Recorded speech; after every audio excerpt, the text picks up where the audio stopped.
ओम शांति। आज 15 जनवरी 2025 की प्रातः मुरली में बाबा ने कहा, मीठे बच्चे, बाप आया है तुम बच्चों को स्वच्छ बुद्धि बनाने। जब स्वच्छ बनो तब तुम देवता बन सकेंगे। मीठे बच्चे, बाप आया है तुम बच्चों को स्वच्छ बुद्धि बनाने। जब स्वच्छ बनो तब तुम देवता बन सकेंगे। प्रश्न है, इस ड्रामा का बना बनाया प्लान कौन सा है जिससे बाप भी छूट नहीं सकता? उत्तर है, हर कल्प में बाप को अपने बच्चों के पास आना ही है। पति दुखी बच्चों को सुखी बनाना ही है। यह ड्रामा का प्लान बना हुआ है। इस बंधन से बाप भी नहीं छूट सकता है। अगला प्रश्न है, पढ़ाने वाले बाप की मुख्य विशेषता क्या है? पढ़ाने वाले बाप की मुख्य विशेषता क्या है? उत्तर है, वह बहुत निरहंकारी बन पतित दुनिया पतित तन में आते हैं। बाप इस समय तुम्हें स्वर्ग का मालिक बनाते हैं। तुम फिर द्वापर में उनके लिए सोने का मंदिर बनाते हो। गीत बजा है इस पाप की दुनिया से। ओम शांति।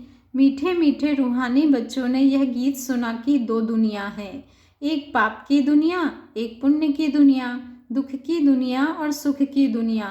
सुख जरूर नई दुनिया नए मकान में हो सकता है। पुराने मकान में दुख ही होता है, इसलिए उनको खलास किया जाता है। फिर नए मकान में सुख में बैठना होता है। अब बच्चे जानते हैं भगवान को कोई मनुष्य मात्र नहीं जानते। रावण राज्य होने के कारण बिल्कुल ही पत्थर बुद्धि, तमो प्रधान बुद्धि हो गए हैं। बाप आकर समझाते हैं, मुझे भगवान तो कहते हैं परंतु जानते कोई भी नहीं है। भगवान को नहीं जानते तो कोई काम के ना रहे। दुख में ही हे प्रभु, हे ईश्वर कह पुकारते हैं, परंतु वंडर है, एक भी मनुष्य मात्र बेहद के बाप रचता को जानते नहीं। कह देते हैं सर्वव्यापी है, कच्छ मच्छ में परमात्मा है। यह तो परमात्मा की ग्लानि करते हैं। बाप को कितना डिफेम करते हैं, इसलिए भगवान वाच है, जब भारत में मेरी और देवी देवताओं की ग्लानि करते करते सीढ़ी उतरते तमो प्रधान बन जाते हैं, तब मैं आता हूँ। ड्रामा अनुसार बच्चे कहते हैं इस पार्ट में फिर भी आना पड़ेगा। बाप कहते हैं यह ड्रामा बना हुआ है, मैं भी ड्रामा के बंधन में बंधा हुआ हूँ। इस ड्रामा से मैं भी छूट नहीं सकता हूँ। मुझे भी पतित को पावन बनाने आना ही पड़ता है, नहीं तो नई दुनिया कौन स्थापन करेगा? बच्चों को रावण राज्य के दुखों से छुड़ाए नई दुनिया में कौन ले जाएगा? भल इस दुनिया में, बाबा कहते हैं, भल इस दुनिया में ऐसे तो बहुत ही धनवान मनुष्य हैं, समझते हैं हम तो स्वर्ग में बैठे हैं, धन है, महल है, एरोप्लेन है, परंतु अचानक ही कोई बीमार हो पड़ते हैं, बैठे बैठे मर जाते हैं। कितना दुख होता है। उनको यह पता ही नहीं है कि सतयुग में कभी अकाले मृत्यु होती नहीं। दुख की बात नहीं, वहाँ आयु भी बड़ी रहती है, यहाँ तो अचानक मर जाते हैं। सतयुग में ऐसी बातें होती नहीं, वहाँ क्या होता है यह भी कोई नहीं जानते। इसलिए बाप कहते हैं कितने तुच्छ बुद्धि हैं, मैं आकर इन्हों को स्वच्छ बुद्धि बनाता हूँ। रावण पत्थर बुद्धि, तुच्छ बुद्धि बनाते हैं, भगवान स्वच्छ बुद्धि बना रहे हैं। बाप तुमको मनुष्य से देवता बना रहे हैं। सब बच्चे कहते हैं सूर्यवंशी महाराजा महारानी बनने आए हैं। एम ऑब्जेक्ट सामने है, नर से नारायण बनना है। यह है सत्यनारायण की कथा। फिर भक्ति में ब्राह्मण कथा सुनाते रहते हैं। सचमुच कोई नर से नारायण बनता थोड़े ही है, तुम तो सचमुच नर से नारायण बनने आए हो। कोई कोई पूछते हैं आपकी संस्था का उद्देश्य क्या है? बोलो नर से नारायण बनना, यह है हमारा उद्देश्य। परंतु यह कोई संस्था नहीं है, यह तो परिवार है। माँ बाप और बच्चे बैठे हैं। भक्ति मार्ग में तो गाते थे तुम माता पिता, हे माता पिता जब बाप आते हैं, हे माता पिता जब आप आते हैं तो हम आपसे सुख घनेरे लेते हैं, हम विश्व के मालिक बनते हैं। अभी तुम विश्व के मालिक बनते हो ना, सो भी स्वर्ग के। अब ऐसे बाप को देखते कितना खुशी का पारा चढ़ना चाहिए, जिसको आधा कल्प याद किया है, हे भगवान आओ, आप आएंगे तो हम आपसे बहुत सुख पाएंगे। यह बेहद का बाप तो बेहद का वर्षा देते हैं, सो भी 21 जन्म के लिए। बाप कहते हैं मैं तुमको देवी संप्रदाय बनाता हूँ, रावण आसुरी संप्रदाय बनाते हैं। मैं आदि सनातन देवी देवता धर्म की स्थापना करता हूँ। वहाँ पवित्रता के कारण आयु भी बड़ी रहती है। यहाँ है भोगी, अचानक मरते रहते हैं। वहाँ योग से वर्षा मिला हुआ रहता है, आयु भी 150 वर्ष रहती है। अपने समय पर एक शरीर छोड़ दूसरा लेते हैं, तो यह नॉलेज बाप ही बैठ कर देते हैं। भक्त भगवान को ढूंढते हैं, समझते हैं शास्त्र पढ़ना, तीर्थ आदि करना, यह सब भगवान से मिलने के रास्ते हैं। बाप कहते हैं यह रास्ते है ही नहीं, रास्ता तो मैं ही बताऊंगा। तुम तो कहते थे हे अंधों की लाठी प्रभु आओ, हमको शांति धाम सुख धाम ले चलो। तो बाप ही सुख धाम का रास्ता बताते हैं, बाप कभी दुख नहीं देते। यह तो बाप पर झूठे इल्जाम लगा देते हैं, कोई मरता है तो भगवान को गाली देने लग पड़ते। बाप कहते हैं मैं थोड़े ही किसी को मारता हूँ या दुख देता हूँ, यह तो हर एक का अपना पार्ट है। मैं जो राज्य स्थापन करता हूँ वहाँ अकाले मृत्यु दुख आदि कभी होता ही नहीं। मैं तुमको सुखधाम ले चलता हूँ। बच्चों के रोमांच खड़े हो जाने चाहिए। ओहो बाबा हमको पुरुषोत्तम बना रहे हैं। मनुष्यों को ये पता नहीं है कि संगम युग को पुरुषोत्तम कहा जाता है। भक्ति मार्ग में भक्तों ने फिर पुरुषोत्तम मास आदि बैठ बनाए हैं। वास्तव में है पुरुषोत्तम युग, जबकि बाप आकर ऊंचते ऊंच बनाते हैं। अभी तुम पुरुषोत्तम बन रहे हो। सबसे ऊंचते ऊंच पुरुषोत्तम लक्ष्मी नारायण ही हैं। मनुष्य तो कुछ भी समझते नहीं। चढ़ती कला में ले जाने वाला एक ही बाप है। सीढ़ी पर किसको भी समझाना बहुत सहज है। बाप कहते हैं अब खेल पूरा हुआ, घर चलो। अभी यह पुराना छीछी चोला छोड़ना है। तुम पहले नई दुनिया में सतो प्रधान थे, फिर 84 जन्म भोग तमो प्रधान शूद्र बने हो, अब फिर शूद्र से ब्राह्मण बनते हो। अब बाप आए हैं भक्ति का फल देने। बाप ने सतयुग में फल दिया था। बाप है ही सुखदाता। बाप पतित पावन आते हैं तो सारी दुनिया के मनुष्य मात्र तो क्या, प्रकृति को भी सतो प्रधान बनाते हैं। अभी तो प्रकृति भी तमो प्रधान है। अनाज आदि मिलता ही नहीं। वह समझते हैं हम यह करते हैं, अगले साल बहुत अनाज होगा, परंतु कुछ भी होता नहीं। नेचुरल कैलेमिटीज़ को कोई क्या कर सकेंगे। फैमन पड़ेगी, अर्थक्वेक पड़ेगी, बीमारियां होंगी, रक्त की नदियां बहेंगी। यह वही महाभारत लड़ाई है। अब बाप कहते हैं तुम अपना वर्षा पालो। मैं तुम बच्चों को स्वर्ग का वर्षा देने आया हूँ। माया रावण श्राप देती है, नर्क का वर्षा देती है। यह भी खेल बना हुआ है। बाप कहते हैं ड्रामा अनुसार मैं भी शिवालय स्थापन करता हूँ।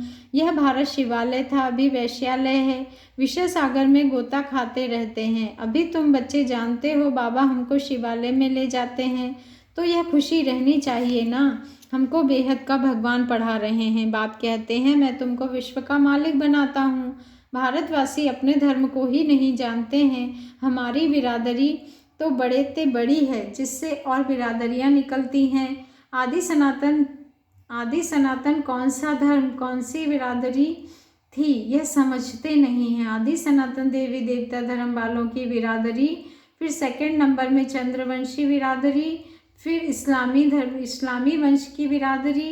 यह सारे झाड़ का राज और कोई समझा ना सके। अभी तो देखो कितनी बिरादरियां हैं, टालियां कितनी हैं। यह है वैरायटी धर्मों का झाड़। यह बातें बाप ही आकर बुद्धि में डालते हैं। ये पढ़ाई है, यह तो रोज पढ़नी चाहिए। भगवान उवाच मैं तुमको राजाओं का राजा बनाता हूँ। पतित राजाएं तो विनाशी धन दान करने से बन सकते हैं। मैं तुमको ऐसा पावन बनाता हूँ जो तुम 21 जन्म के लिए विश्व का मालिक बनते हो।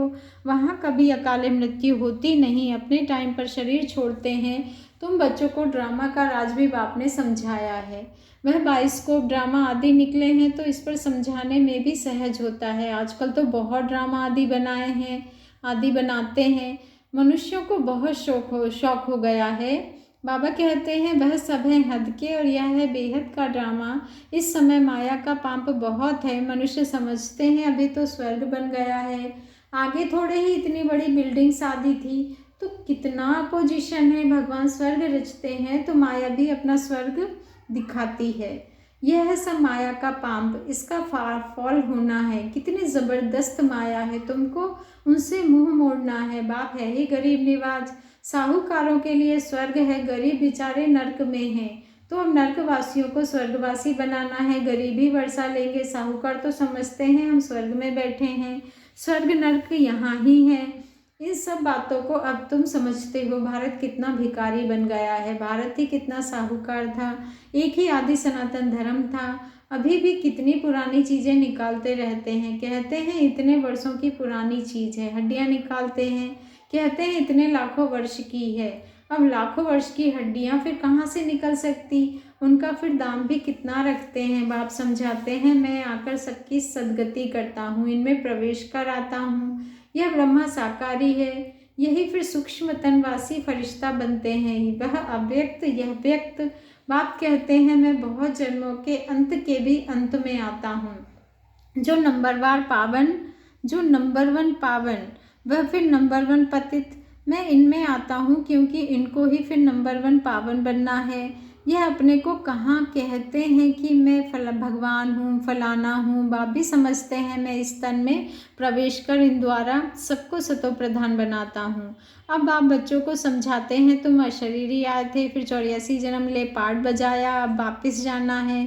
अपने को आत्मा समझो, देह अभिमान तोड़ो, सिर्फ याद की यात्रा पर रहना है और कोई तकलीफ नहीं है। जो पवित्र बनेंगे, नॉलेज सुनेंगे, वही विश्व के मालिक बनेंगे। कितना बड़ा स्कूल है, पढ़ाने वाला बाप कितना निरहंकारी बन पतित दुनिया पतित तन में आते हैं। भक्ति मार्ग में तुम उनके लिए कितना अच्छा सोने का मंदिर बनाते हो। इस समय तुमको स्वर्ग का मालिक बनाता हूँ तो पतित शरीर में आकर बैठता हूँ। फिर भक्ति मार्ग में तुम हमको सोमनाथ मंदिर में बिठाते हो, सोने हीरों का मंदिर बनाते हो, क्योंकि तुम जानते हो हमको स्वर्ग का मालिक बनाते हैं, इसलिए खातिरी करते हो। यह सब राज समझाया है। भक्ति पहले अव्यभिचारी फिर व्यभिचारी होती है। आजकल देखो मनुष्यों की भी पूजा करते रहते हैं। गंगा के कंठे पर देखो शिवोहम कह बैठ जाते हैं। माताएं जाकर दूध चढ़ाती हैं, पूजा करती हैं। इस दादा ने खुद भी किया है, पुजारी नंबर 1 बना है ना। वंडर है ना, बाप कहते हैं यह वंडरफुल दुनिया है। कैसे स्वर्ग बनता है, कैसे नर्क बनता है, सब राज बच्चों को समझाते हैं। यह ज्ञान तो शास्त्रों में नहीं है, वह है फिलोसफी के शास्त्र। यह है स्पिरिचुअल नॉलेज जो रूहानी फादर के व तुम बच्चों के सिवाय और कोई दे ना सके, और तुम ब्राह्मणों के सिवाय रूहानी नॉलेज किसको मिल ना सके। जब तक ब्राह्मण ना बने, बाबा कहते हैं जब तक ब्राह्मण ना बने तो देवता बन ना सके। तुम बच्चों को बहुत खुशी रहनी चाहिए। भगवान हमको पढ़ाते हैं, ओहो भगवान हमको पढ़ाते हैं, श्री कृष्ण नहीं, भगवान हमको पढ़ाते हैं। अच्छा, मीठे मीठे सिकी लधे बच्चों प्रति माता पिता बाप दादा का याद प्यार और गुड मॉर्निंग। रूहानी बाप की रूहानी बच्चों को नमस्ते, और हम रूहानी बच्चों की रूहानी माता पिता बाप दादा को दिल से याद प्यार, गुड मॉर्निंग और नमस्ते। शुक्रिया बाबा, शुक्रिया। धारणा के लिए मुख्य सार है, फर्स्ट पॉइंट है, माया का बहुत बड़ा पाप है, इससे अपना मुंह मोड़ लेना है, इससे अपना मुंह मोड़ लेना है। सदा इसी खुशी में रोमांच खड़े हों कि हम तो अभी पुरुषोत्तम बन रहे हैं, भगवान हमें पढ़ाते हैं। सेकंड पॉइंट है, विश्व का राज्य भाग्य लेने के लिए सिर्फ पवित्र बनना है। जैसे बाप निरहंकारी बन पतित दुनिया पतित तन में आते हैं, ऐसे बाप समान निरहंकारी बन सेवा करनी है। वरदान है, एक के साथ सर्व रिश्ता निभाने वाले सर्व किनारों से मुक्त संपूर्ण फरिश्ता भव। एक के साथ सर्व रिश्ता निभाने वाले सर्व किनारों से मुक्त संपूर्ण फरिश्ता भव। आज का स्वमान है, मैं संपूर्ण फरिश्ता हूँ, मैं सर्व किनारों से मुक्त संपूर्ण फरिश्ता हूँ। मैं एक के साथ सर्व रिश्ता निभाने वाली सर्व किनारों से मुक्त संपूर्ण फरिश्ता हूँ, संपूर्ण फरिश्ता आत्मा हूँ। जैसे कोई चीज़ बनाते हैं, जब वह बनकर तैयार हो जाती है तो किनारा छोड़ देती है, ऐसे जितना संपन्न स्टेज के समीप आते जाएंगे उतना सर्व से किनारा होता जाएगा। जब सब बंधनों से वृत्ति द्वारा किनारा हो जाए, अर्थात किसी में भी लगाव ना हो, तब संपूर्ण फरिश्ता बनेंगे। एक के साथ सर्व रिश्ते निभाना यही ठिकाना है। इससे ही अंतिम फरिश्ते जीवन की मंजिल समीप अनुभव होगी, बुद्धि का भटकना बंद हो जाएगा। स्लोगन है, स्नेह ऐसा चुंबक है जो ग्लानि करने वालों को भी समेट ले आता है। स्नेह ऐसा चुंबक है जो ग्लानि करने वालों को भी समीप ले आता है। आज का अव्यक्त मास का अव्यक्त पुरुषार्थ का पॉइंट है, शक्तिशाली मनसा द्वारा सकाश देने की सेवा करो। शक्तिशाली मनसा द्वारा सकाश देने की सेवा करो। मनसा सेवा के लिए मन बुद्धि व्यर्थ सोचने से मुक्त होना चाहिए। मनसा सेवा के लिए मन बुद्धि व्यर्थ सोचने से मुक्त होना चाहिए। मन मना भव के मंत्र का सहज स्वरूप होना चाहिए। जिन श्रेष्ठ आत्माओं की श्रेष्ठ मनसा अर्थात संकल्प शक्तिशाली है, शुभ भावना शुभकामना वाले हैं, वह मनसा द्वारा शक्तियों का दान दे सकते हैं। अच्छा, ओम शांति। शुक्रिया बाबा, शुक्रिया।